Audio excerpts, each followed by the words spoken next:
Alicia. And I'm Meredith. And this is also a podcast, and we have a very special guest with us today. Before we intro her, please check us out on Instagram, TikTok, YouTube, and Patreon. All the links are in our description. And please be sure to rate, review, and subscribe. So today, we're throwing it back to our Kid Nation coverage from our one season wonder. She was the heart of the show, the leader of the green team, a town council member, the whole reason the town didn't starve. Oh, Sheriff, my sheriff. Please welcome Sophia Wise. Hi.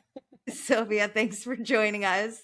Truly our sheriff. We were obsessed with you in the show and like all your antics, everything, no notes. We cannot wait to get into it. Okay, so to begin, we would love to know how you got cast on the show, and did you know what you were signing up for? When casting, they were looking for archetypes, so they got kids from like beauty pageants and rodeos and spelling bees, and I had done a summer camp in middle, like in 8th grade at Emory University. It was like take kind of faux college courses over the summer for people with no lives. Yeah, somebody, I don't know who, but somebody from there recommended me when CBS, for whatever reason, asked them for names. And did I know what I was getting myself into? No, not even.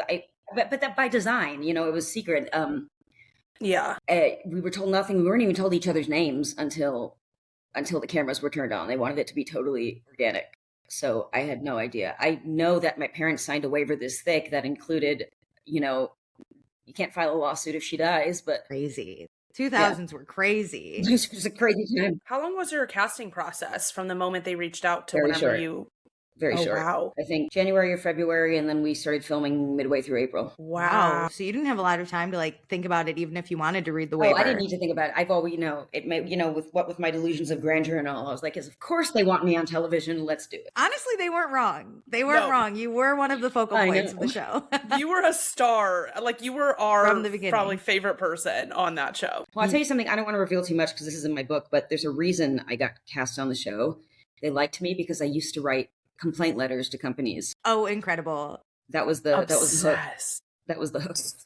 You're like, so that's my main personality trait. It was great. Yeah, I'm going to tell you what I think. As a kid, when did you start writing complaint letters? Like, what was the earliest age? Well, coincidentally, I had written the first one that at the beginning of that summer, but I probably wrote about a dozen in a few months before I got to casting because I got addicted. You ever complained to CBS after the show? CBS was very good to me. I mean, it was years later that I heard some kind of horrifying things, and I'm genuinely sorry for my friends' experiences, but personally, I cannot say anything bad about them. Okay. Yeah. So when you got there, you see this town, how it's set up, you see the kitchen, you see your bunks.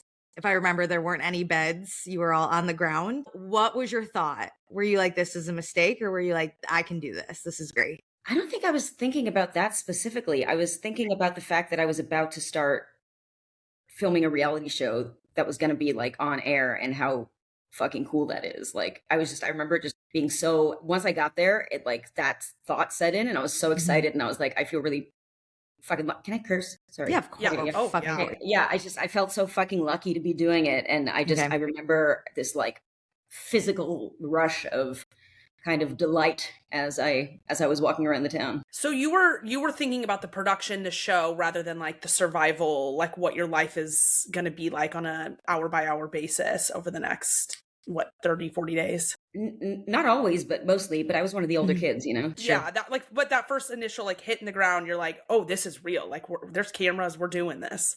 Yeah. Wow. Okay. We were interested in this. They don't show us a lot, but you guys did a lot of like gross activities. The shower situation. What was happening there? An episode cycle was 3 days. We would do like a filming in town day. We would do a showdown day, and then we would do town council. No, showdown day, then just doing jobs in town, then town council. And after every showdown, they brought in shower trailers. Okay. So we got to take a shower once every 3 days. Okay. Okay, that's which is more than they let us brush our teeth. Oh, just what? Whoa. We couldn't find toothbrushes, which is like one of the craziest things about the show because toothbrushes was one of the rewards in one of the showdowns. Oh my gosh, you're right. And that's like just when you think about it today, that's like one of the more insane things about like why. Like between that and like The fact that we lost access to water, like, Yeah, that's crazy. Yes, like you could just wake up, like brush your teeth off camera. Let's get the cameras rolling then. Like get all the kids up. Let's do this. somehow somebody thought that was a good way to stress kids out. Although Nobody would most have of them been. didn't care. I had 6 Yeah. cavities when I got back from Kid Nation. No way. That's disgusting. Oh my God. That is cannot be legal anymore. That is crazy. That's the exploitation there. No, Yeah. that we never really thought. We were more concerned on the showers. Especially after the baked beans. We Yeah, never the even thought beans. about The two. baked beans. I mean, this was so long ago, but I remember us all sitting on like the people mover bus, like for like too long, like waiting for showers, and we were all like encrusted with beans. Oh my God. And, like, That would it have was a sent little me too over the cold with edge. air conditioning, and I was just like, this is so disgusting. Oh, I would have been that kid that was like, I need to go home now to my mom. Like, disgusting. After the first showdown, you know, the one where we were pumping water, different color water, that water was very, very cold. And if you go back, you'll notice that I'm not really there. And it's because I wasn't there. I was like shivering and my lips turned blue and they whisked me off camera and I was given like, you know, one of those aluminum foil blankets and sent straight Yeah. to the psychologist trailer. Oh my gosh. gosh. Did any other competitions happen where like people had to be removed like that? No. And that was just a pattern with the production of the show, is that they did not account for very predictable things, like weather, for Okay. example. It was really cold that first night. I didn't have a blanket because I just didn't find one in the bunk I was told to sleep in. And the next day, I think, is when they brought in sub-zero sleeping bags. Good. It seems like it's very easily somebody could have checked the weather and Yeah. Your like pre-production planning should have taken into account what the weather would have been in March. right. I don't think that's cruel so much as it is confusing. I'm like, I just don't really get it. But Yeah. But no, I mean, I did not generally speaking, I did not feel endangered, but that was I've never done well with like a lot of cold. I mean, everyone else they did it, but it was unpleasant. Yeah. Can we talk about then like the adult supervision? Like what were adults getting involved in production? Was what was the guy's name? Mr. Bonanza or something like that? That guy that ran the town. Jonathan. Alicia always thinks he owns the town. His name is Mr. Bonanza. It's not. Yeah, he was the only adult we saw. Right, he's a psychopath who owns the town and he likes to like abandon children. Exactly. That actually would have been a great show. That's basically kind of what the show was. Right. But like, what was the adult supervision between Jonathan? There are adults everywhere. Okay. It was crawling with adults. Every time someone's on camera, there's at least 3 adults. There's someone with the camera, there's someone holding the boom, and there's a producer who's asking the questions. There was a safety expert on set 24/7. They had psychology, psychiatry on set. I don't know if it was 24/7, but like very readily available. The first few days, they had a chef who was there to help us learn to use the wood burning stove. Yeah. Okay, that's good. That makes sense because you like took a lot of charge in that kitchen early on. Yeah, we were having a lot of trouble starting the fire that day, and I had read this, I guess, in books that took place on the prairie. I was like, wait a minute, you can burn cow dung. And so I went out and got like a cow clod and I tried to burn it. It did not work. But I remember the chef picking it up being like, it needs to be really dry. And like, Oh my god. I don't think that made the show. No, it did definitely not. didn't. We would have remembered that. Yeah. So as we were watching, Oh wait, sorry. Just quickly, there were also like camp counselors. Like every color had someone assigned to the 5 boys and someone assigned to the 5 girls. They slept in like a Really? yeah. There was like a room connected to all of our cabins, and I think they had a little bed. I don't remember. That's what like Kennedy has told me. oh, okay, that kind of makes it. It did seem like there were just a bunch of kids in this town. We did read that there were also adults like protecting the perimeter of the town. Also, every 3 days, there was a producer whose job it was to call the kid's parents and say your kid is alive and fine and doing this or that, like report back. Interesting. Probably for the best. You were one of the main characters on the show. You got a lot of screen time. Some of our favorite moments from you were your antics that you seemed to get up to. So you would dance for nickels to buy a bike. You did something where you laid down in the town square and then everyone laid with you, made people get some money from dipping their hand in gross food. And you had a plot of land that you claimed that no one could walk through. That's probably my favorite. Were you just so bored? Was this a psychological experiment? Those all happened at different times to my memory. I remember the one episode, the kind of forced theme of the episode was, it's boring here. We need entertainment. What I did, because I was 14 and conscious of the fact that this was like a really special opportunity, I would wake up in the morning and go find a camera crew. And those are some of the ideas I had on my way to find a camera.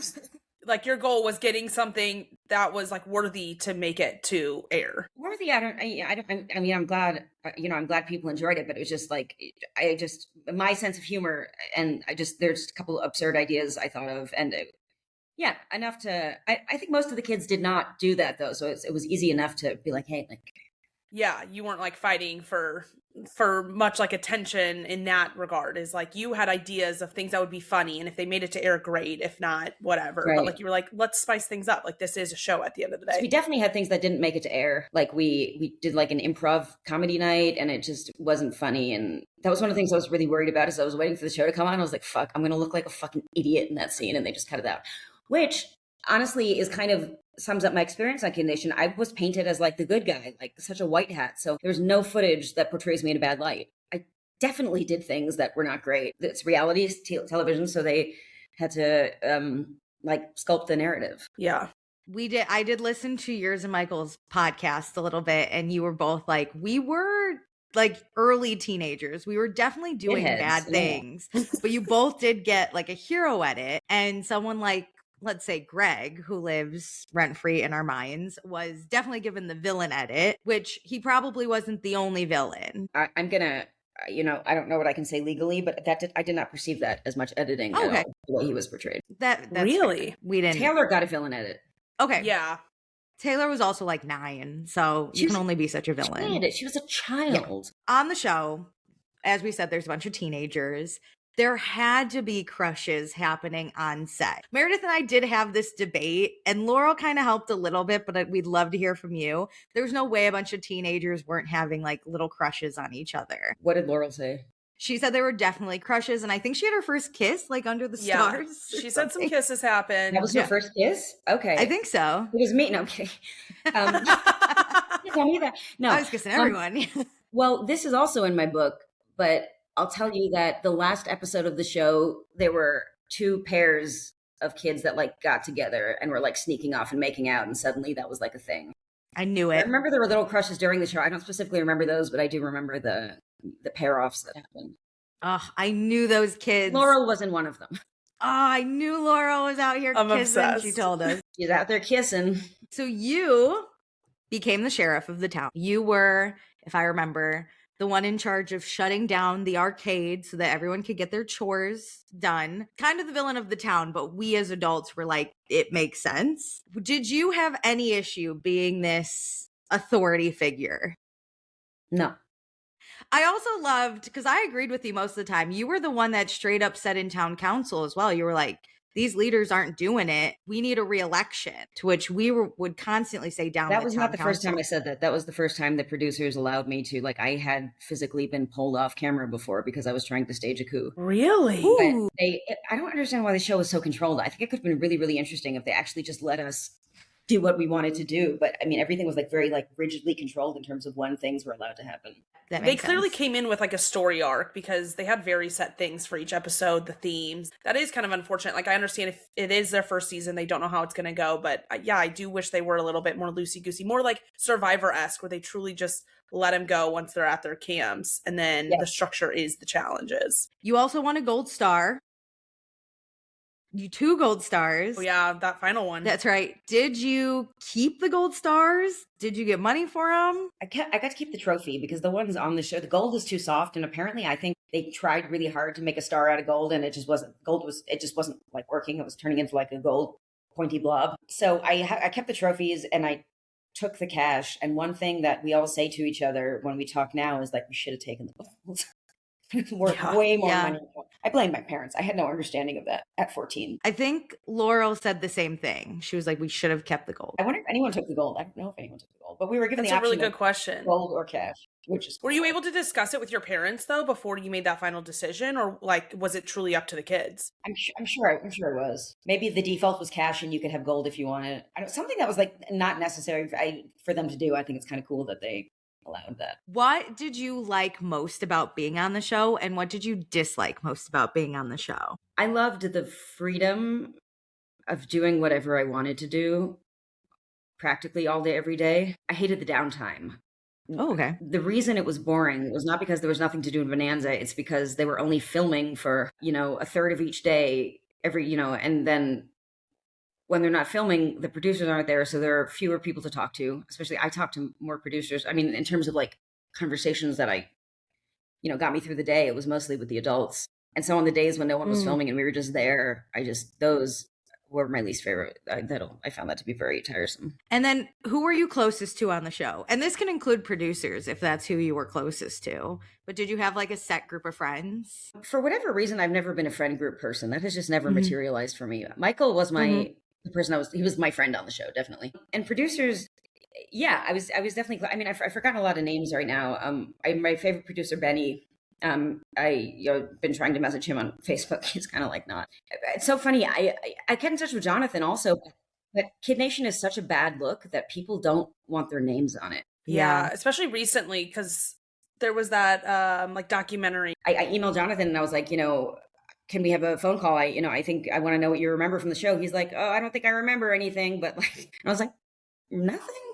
No, I get it. If you were an adult associated with the show, I don't know. Okay, so now you get back home, the show airs. What did your parents think about it? What did your friends think about it? Your town, like your neighbors?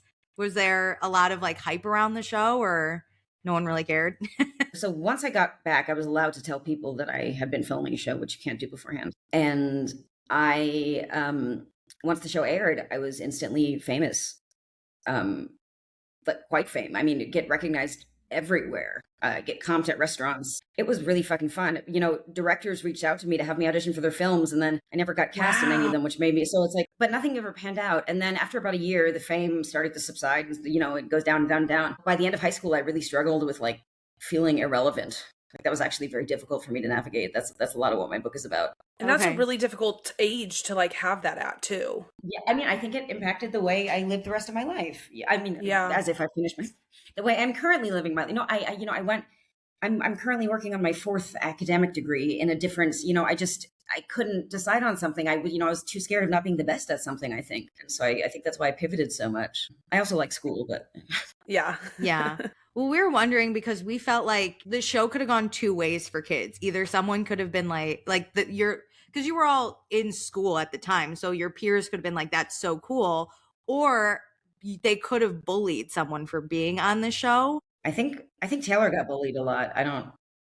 Yeah. That's tough. And she got a really bad edit, so that I probably didn't help. That's so sad. It's hard to watch when I watch back, and like we pulled her aside. We're like, Taylor, this is gonna look really bad when it gets on television. But she was a child, so she was a kid. Of course that didn't mean anything, which is fine. Like, yeah, just being true to herself. And we didn't have the like what social media is now, where we like know like things last we just have forever. The concept of it's something just going viral or like, and that's part of why I think Kid Nation couldn't happen again. But it was like just before social media started like really being a thing. Yeah. Well, that gets us into our next question. Do you think the show should have been renewed for a 2nd season, or do you understand why it only had 1 season? For my own personal like career as a child reality show contestant, I would have wanted it to be renewed because there's potential to be brought back as a guest or whatever. It keeps people talking about it. But with what I know now, I think not renewing it is the only thing you can do. It's just there are too many unsolvable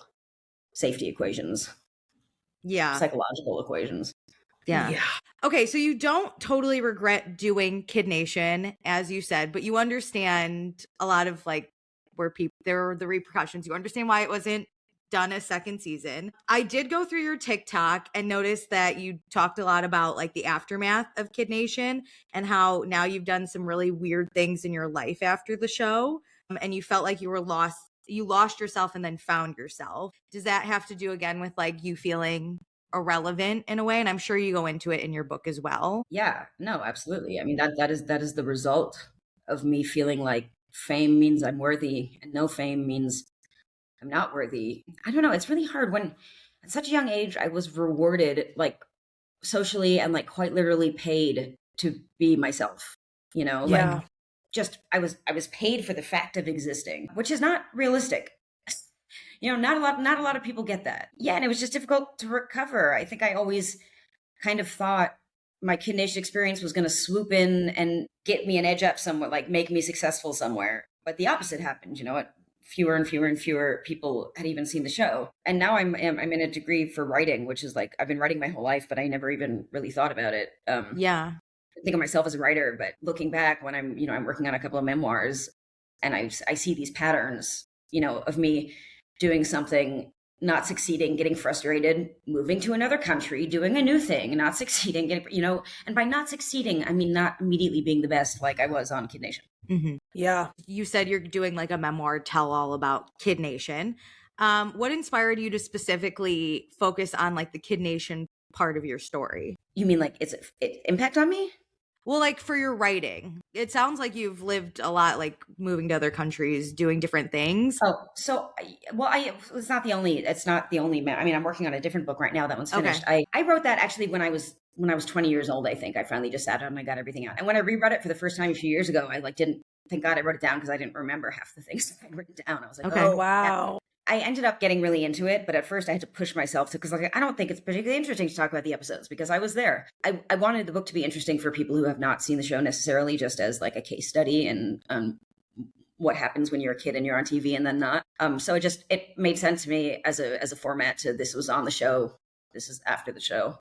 Mm-hmm. And the after part is a little bit shorter. It's probably like 2/5 of the book, and within that is a vague summary of all the random things that I've done. Stay tuned for individual memoirs for individual random things Parts that of your I've life. done. Can't wait. Well, I think the Kid Nation one is really relevant because we have so many family YouTubers and influencers. And so like, I think that they will be on such a similar path that you guys on the show were on. Kids today may not be on Kid Nation or a show exactly like yours. Like there is a lot of experience for kids to be in this, whether they're in the entertainment industry, as child actors, models, these family YouTubers that go through these things. And we often wonder like what will happen to these kids. And we already know, like you guys do already exist. There already have been years of kids living this experience. So I'm excited to read it and kind of, if you do an audiobook, I love covering audiobooks to kind of see that once it is published. Yeah.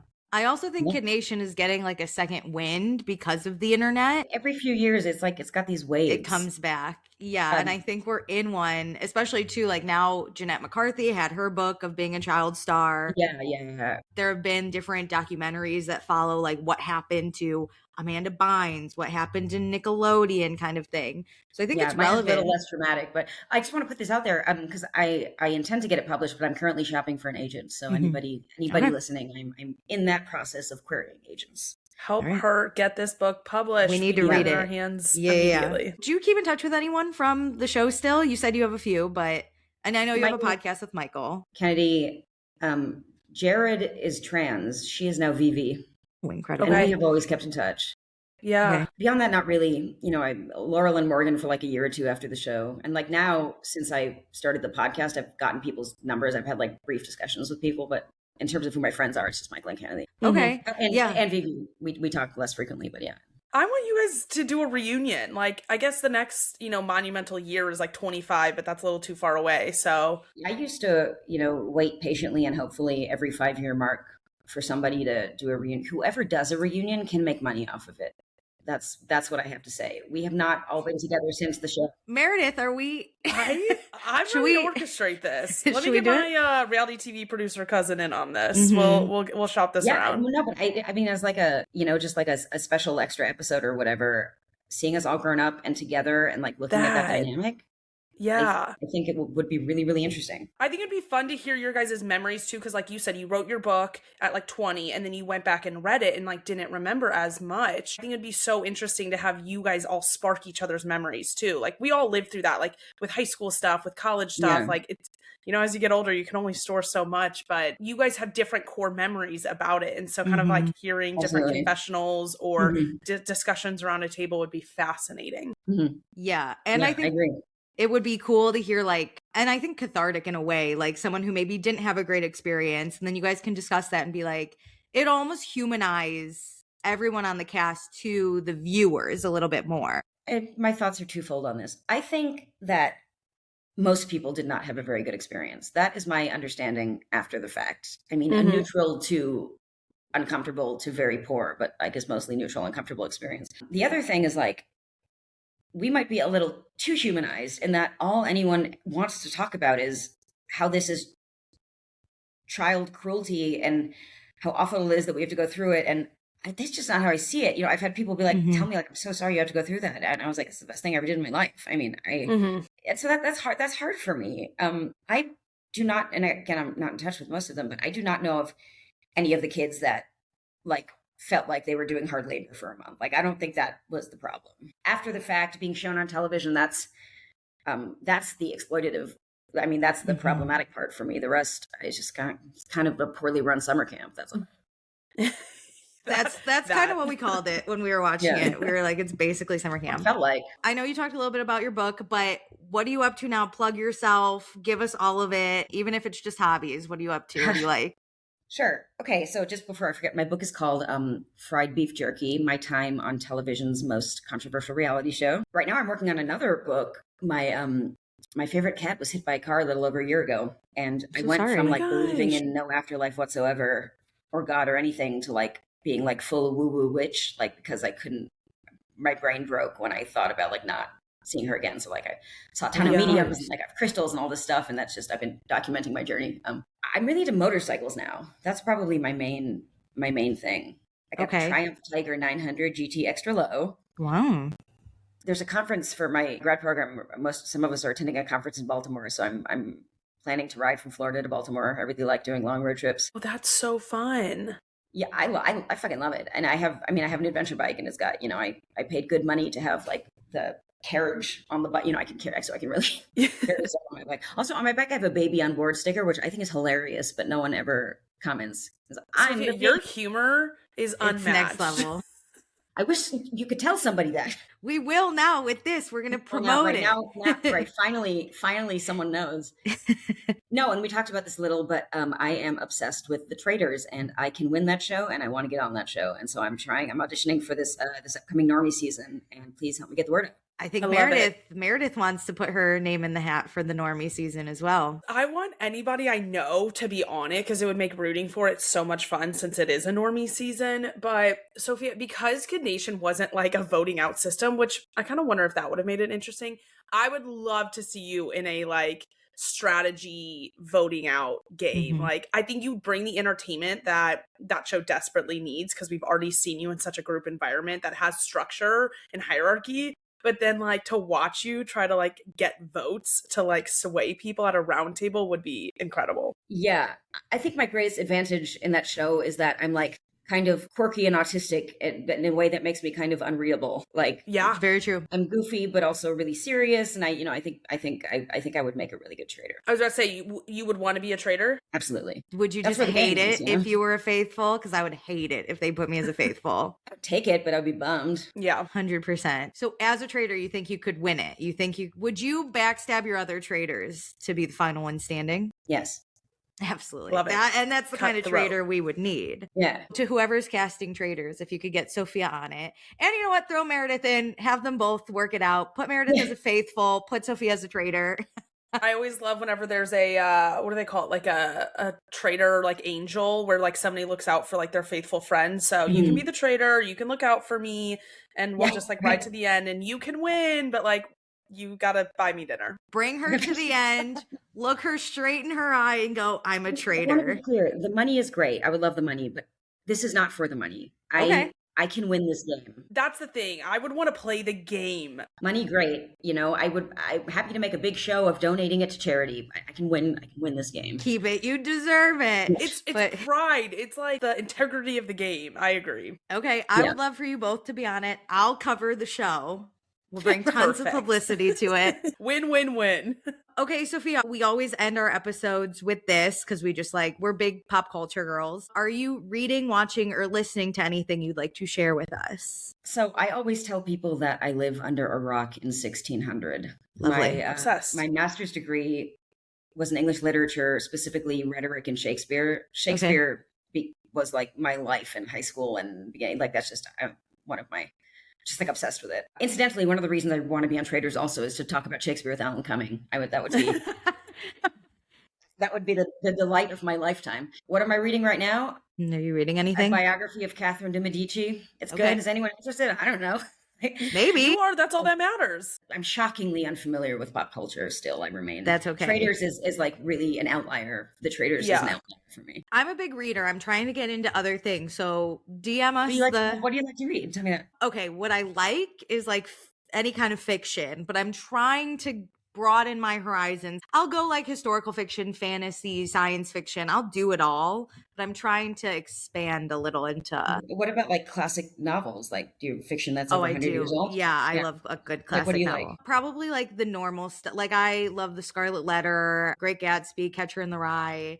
I wasn't big in Shakespeare in high school, but I want to give it another chance. They made us act out Romeo and Juliet, which was the nightmare of my life. Episode. And like being forced to do stuff, you like just tend to not 14, want to. I had to look at a guy named Romeo in my English class and be like, oh, Romeo. No, well, what comes to mind immediately is, so J.D. Salinger only wrote 4 books, and Catcher in the Rye is different from the other 3 of them. The other 3 of them center around this. Topically enough, the Glass family, and when they were young, the kids were on TV for being like quirky.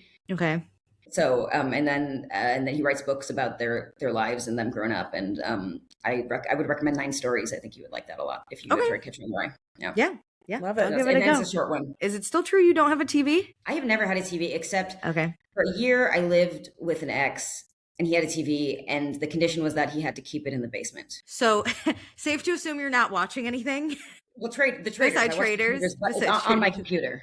Okay. Yeah. So I've always decorated my home in like a very extravagant sort of way. And I like to retain I like to step in my door and like have plausible deniability that I've stepped into another century. Like that's like very important to my state of mind. For what I learned, I don't know why, but I've learned that about myself. That helps so much, I bet. Like I'm a freaking maniac up here and it's like I need to delete my socials. I need to like stop watching so much. We're so ingrained in pop culture and it's like maybe I need to touch some grass. Yeah. No, but I always think it's cool when people are like modern experts because like in 50 years we're historians, that's just how it is. Hear me out. That is how I'm going to write every email from now on is Meredith modern expert. Modern expert. Truly, when they go back and they're like the 2010s, the 2020s, like we need an expert on it, they're gonna call us because this is all we are. Are you listening to anything? Any music, any podcasts? Where I'm like not. That's okay. So when I first started riding a motorcycle like 4 or 5 years ago, I made a riding playlist with like dad rock. Okay. I've been listening to that same playlist for years when I ride my motorcycle. It's so good. It never gets old. And the other things I listen to are like classic jazz, like swing music. Okay. I swing that sometimes. And I like Ella and Louis. And I really like classical, but kind of up until the early 1900s. So anything specific? No, I'm afraid not. It's okay. I love some dad rock. I was really into paranormal podcasts when I started writing this book. There's a podcast called Otherworld, which is really, really good. And it's this guy who interviews people. Both people give their testimonies about their paranormal experiences. And it's fascinating. Wow. And that probably is the best storytelling. A lot of people email him, he like filters the emails that he gets. And like there are patterns with like what some people experience. And it's fucking, I've been trying so hard for a paranormal experience, but I am just spiritually obtuse. It's just not happening for me. It's like I walk into a room and the ghosts flee. just not happening for me. Honestly, same. I always say I believe in ghosts, but I don't think I want to come into contact with one. I believe in ghosts, but ghosts don't believe in me. There you go. I don't think I'm receptive to like them coming to me, so I don't think they will. I have a family friend who I go to this old house in Louisville, Kentucky once a year, and she has had an experience in this house every single time she's there. And I'm like, don't wake me up. I don't no, need thank it. you. I watched The Haunting as a kid, and now I'm like, I just don't need ghosts to like come after me. They can be around, enjoy it. I just don't want to deal with it. Watch my life like it's reality TV, but you do not enter the show. It please. sounds like you're the opposite, Sophia. You're like, no, come to me. Let's see I it. know. It's awful. I have a Ouija board, which is like a big no-no. Oh, no. No. And I can't get anyone to do it. No one will play Ouija with me. And most of the time people are like, oh yeah, no, I don't want to invite those spirits back into my life. And I'm like, what the fuck are you talking about? Why does everybody have ghost friends except like, for me? How do I get there? It's your spiritual privilege. I'll try and remember that if I ever come face to face with a ghost. I'll be like, Sophia said it's a privilege to be here. Right, As I just cry. Sophia said. Well, Sophia, thank you so much for joining us. This was so much fun, and we appreciate you taking the time to talk to us about Kid Nation of all things. Yeah. And you can find me. So I'm trying to get better about posting, even though it's like very difficult for me, but you can find me on Instagram, YouTube, and TikTok at Sophia All Grown Up. We got to get you that book deal. You got to give me that book deal. Well, yeah, I mean, Exactly. that's fundamentally. We got to get me on the Traders. We got to get you on the Traders. Yes. And then you can That's promote really- your book on the Traders too. On the Traders, yeah. There you go. Perfect. Once I win. Of course. Well, that's a given. If you're on it, you're winning. Yeah, of course. But yeah, thank you so much. This was great. Thanks for joining. Bye.